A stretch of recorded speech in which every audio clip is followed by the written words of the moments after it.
तो दोस्तों कई लोग मुझे कमेंट कर रहे थे, कई लोग हमारे चैनल पर कमेंट कर रहे थे कि सर हमारे लिए आईटी का पेपर लाओ, हमारे लिए व्यवसाय का अध्ययन का पेपर लाओ।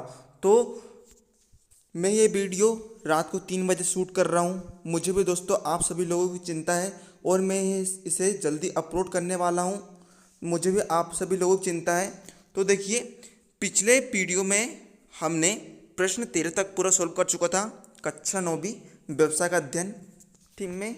ठीक है, अब हम प्रश्न 14 से पूरा का पूरा सोल्व करने वाले हैं। ठीक है, ये व्यवसाय का अध्ययन का आखिरी वीडियो है।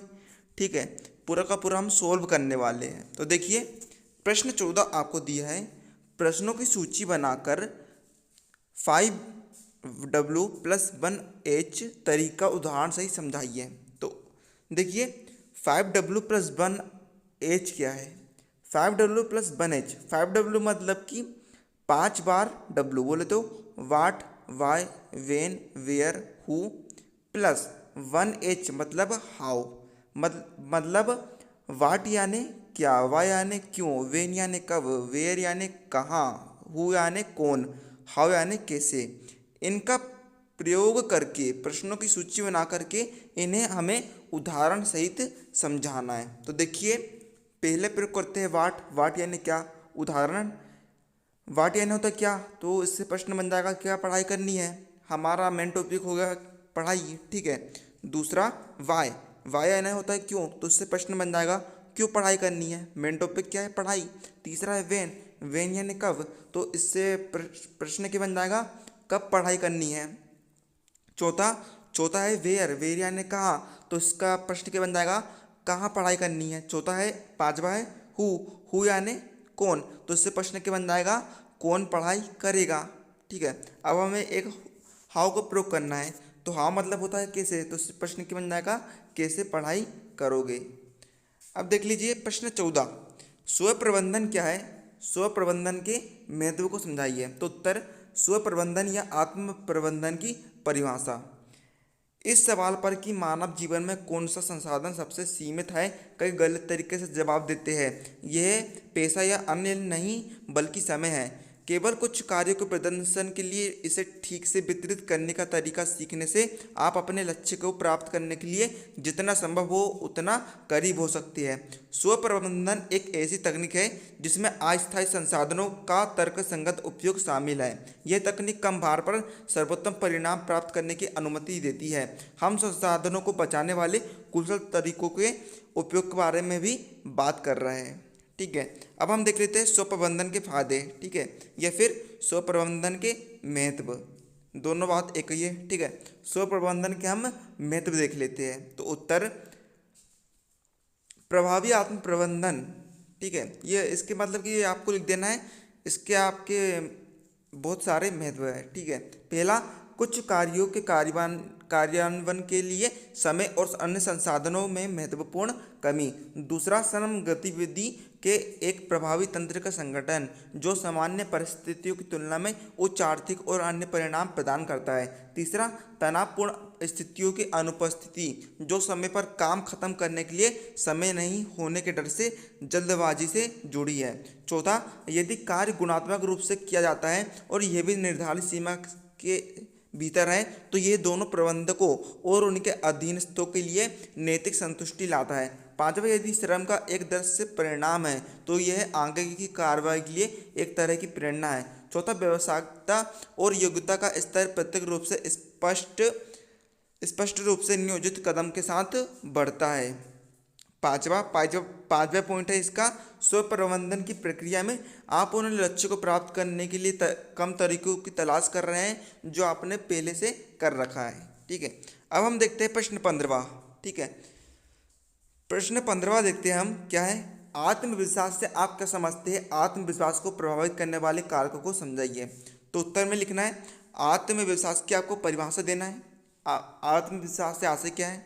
उत्तर, आत्मविश्वास वस्तुतः एक मानसिक एवं आध्यात्मिक शक्ति है।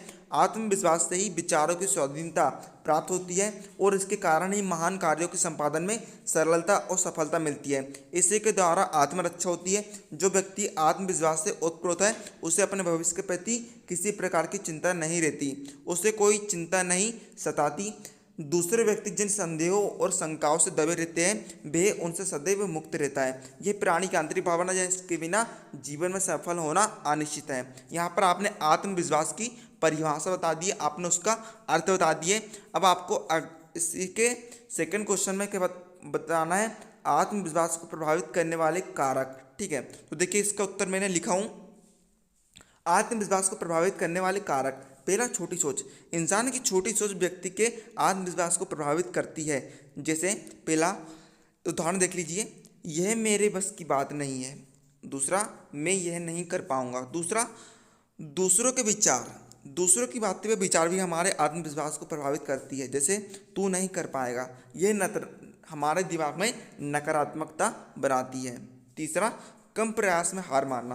प्रयास करने पर सफलता न मिलना भी हमारे आत्मविश्वास को प्रभावित करता है। हमें नेवर गिव अप वाली सोच रखना चाहिए। प्रश्न 16 है, व्यक्तिगत स्वच्छता क्यों आवश्यक है?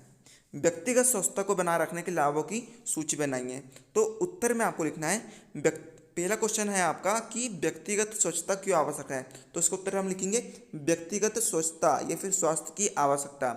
व्यक्तिगत स्वच्छता एवं स्वास्थ्य व्यक्ति को निम्न बातों में सहायता करता है। पहला, एक अच्छा सुडौल शरीर बनाए रखने में। दूसरा, मांसपेशियों में अच्छी शक्ति बनाए रखने में। तीसरा, सुंदर, स्वच्छ एवं स्वस्थ मुख बनाए रखने में तथा दांतों को नष्ट होने से बचाने में। ऐसे ऐसे आपको फायदे लिखना है। चौथा, त्वचा चमड़ी को स्वस्थ रखने एवं रोगों से मुक्त रखने में। पांचवा, आँख, कान एवं नाक को स्वस्थ एवं रोगों से मुक्त रखने में। छठवा, व्यक्ति में ऊर्जा शक्ति को बनाए रखने तथा कार्य क्षमता बढ़ाने में। सातवां, शरीर में रोगों के खिलाफ लड़ने की शक्ति को बनाए रखने तथा संक्रमण की रोकथाम रोकने में। अब हम देखते हैं इससे स्वच्छता से होने वाले फायदे। ठीक है, देखिए स्वच्छता के कई फायदे हैं, जैसे कि स्वच्छता संबंधी अच्छी आदतें हमें कई बीमारियों से बचाती है। कोई भी बीमारी न केवल शरीर के लिए हानिकारक होता है अपितु खर्चा भी बढ़ा देता है। गंदे पानी व भोजन के सेवन से पीलिया, टाइफाइड, कोलेरा जैसी खतरनाक बीमारी फैलती है। गंदे परिवेश में मच्छर पनपते हैं जो मलेरिया, डेंगू, चिकनगुनिया जैसे जानलेवा बीमारियां फैलाती हैं। व्यर्थ की बीमारी को बढ़ाने से अच्छा है कि हम स्वच्छता संबंधी नियमों को पालन करें। ऐसा करके हम देश के लाखों रुपए जो बीमारियों पर खर्च होते बचा सकते हैं। व्यक्तिगत स्वच्छता के साथ साथ वैचारिक स्वच्छता हमें एक अच्छा इंसान बनाती है, जो सदैव अपने विकास के साथ दूसरों का भला सोचता है। और जब देश के सभी लोग ऐसी भावना के साथ जीने लगेंगे, वो दिन दूर नहीं जब देश में स्वच्छता के साथ साथ प्रगति के पथ पर भी तेजी से आगे बढ़ने लगेगा। ये खत्म होता है आपका प्रश्न 16 का उत्तर। अब हम देखते हैं प्रश्न 17 का उत्तर। प्रश्न 17 का क्वेश्चन आपका, आत्मविश्वासी व्यक्ति के गुणों को विस्तार पूर्वक समझाइए। ठीक है, तो आपको उत्तर में लिखना है कि आत्मविश्वासी व्यक्ति के गुण निम्नलिखित होते हैं। पहला पॉइंट डालना है आपको, पहला पॉइंट डालना है, आलोचना पर क्रोधित नहीं। आत्मविश्वास से पूर्ण शख्स अपनी खूबियों और कमजोरी से वाकिफ होते हैं। दूसरों द्वारा बताई गई कमियों पर वे क्रोधित होने के बजाय उन्हें सहज तरीके से लेते हैं और अपनी कमियों को स्वीकारते हैं। एक तरफ उनमें अपनी कमियों को स्वीकारने का गुण होता है, दूसरी तरफ उनमें अपनी कमजोरियों को दूर कर अपने व्यक्तित्व को दिखाने का गुण भी होता है। दूसरा पॉइंट आता है आपका, लोग क्या कहेंगे। आत्मविश्वासी लोगों की खूबी होती है कि वे इस बात को लेकर परेशान नहीं रहते कि लोगों किसी मामले में क्या कहेंगे। आत्मविश्वास अंदर से पैदा होने वाला गुण है। खुद के बारे में पॉजिटिव सोच रखकर आत्मविश्वास बनाए रखें, दूसरों को लेकर दुखी ना हो। तीसरा पॉइंट आपको लिखना है, अधिक नहीं बोलते। आत्मविश्वास से भरपूर लोगों की एक बड़ी खूबी यह होती है कि वे अधिक बोलने से बचते हैं। माना वे अच्छे वक्ता होते हैं और लोगों के सामने बोलने का गुण उनमें होता है, लेकिन वे सुनने की अधिक क्षमता भी रखते हैं।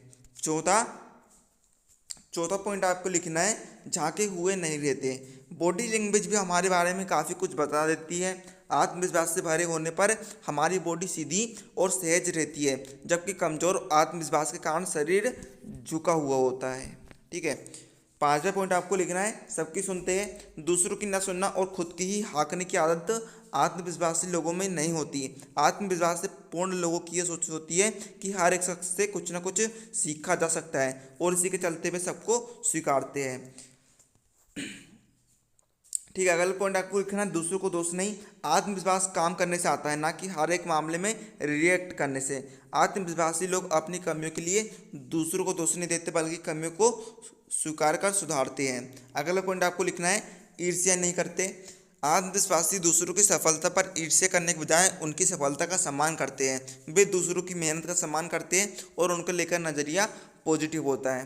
प्रश्न 18वां है आपका, ताकत और कमजोरी का विश्लेषण कीजिए, ताकत और कमजोरी के उदाहरण सहित समझाइए। तो देखिए, ताकत की परिभाषा देख लीजिए। ताकत की परिभाषा, संगठन के भीतर गुण या संपत्ति जो लाभकारी है।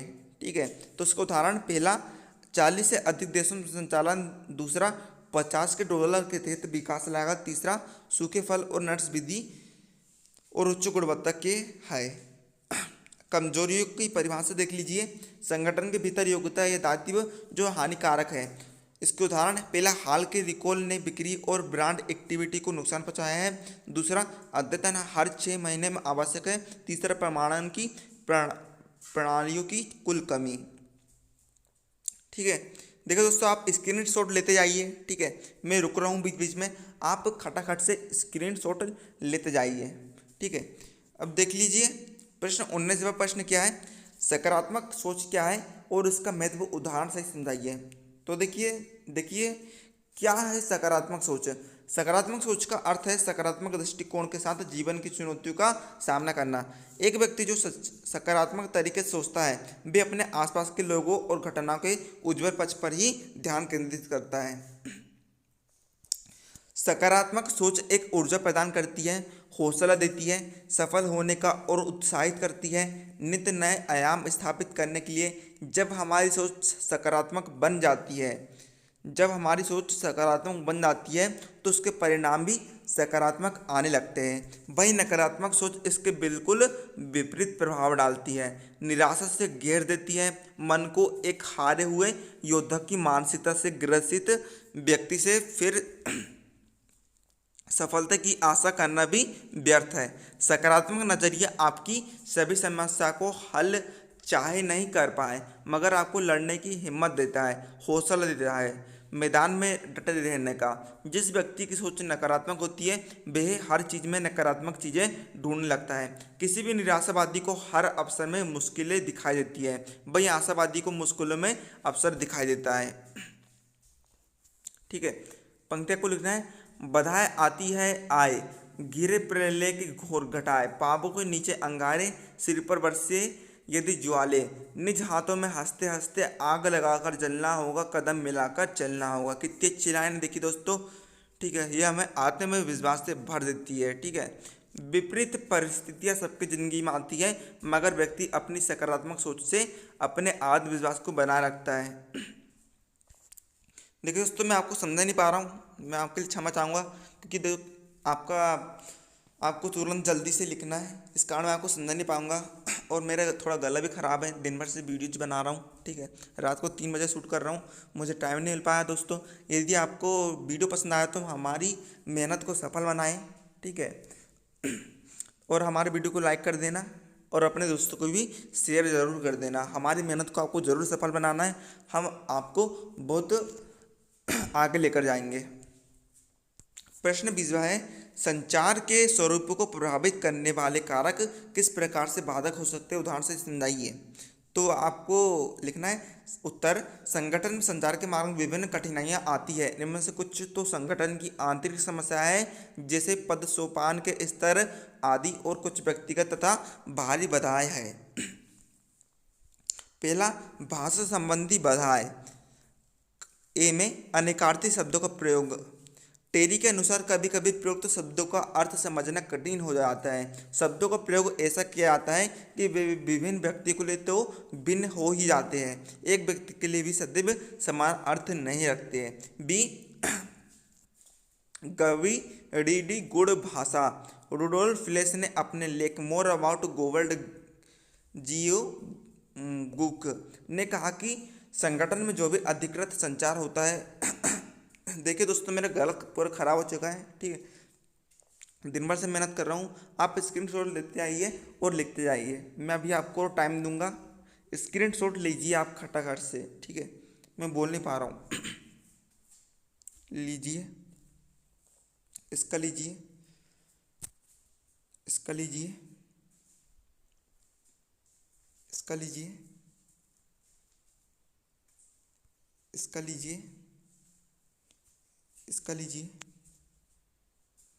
इसका लीजिए, इसका लीजिए। तो दोस्तों, हमारा हो गया ख़त्म व्यवसाय का अध्ययन। आप सभी लोगों की बहुत डिमांड थी। इस डिमांड को पूरा करने के लिए मैंने बहुत सोच समझ कर, बहुत रिसर्च कर आप सभी के लिए वीडियो बनाया हूँ। हमारी मेहनत को साकार करिए, अपने दोस्तों को शेयर करिए वीडियो, और हमारे चैनल को अभी सब्सक्राइब कर लीजिए। ये वीडियो मैं अभी अपलोड करने वाला हूँ। मिलते हैं अगले वीडियो में, तब तक के लिए जय हिंद, जय भारत। और एक और बात, यदि आपको स्क्रीनशॉट अच्छे से दिखे ना हो, ठीक है, यदि आपको स्क्रीनशॉट लेने का टाइम नहीं मिला हो, तो कल हम इसकी एक अलग से कॉपी प्रस्तुत कर देंगे आप सभी के सामने। आप पूरा रिव्यू वीडियो हम प्रस्तुत कर देंगे, आप उसे और अच्छे से देखकर लिख सकते हैं। मिलते हैं अगले वीडियो में, तब तक के लिए जय हिंद, जय भारत।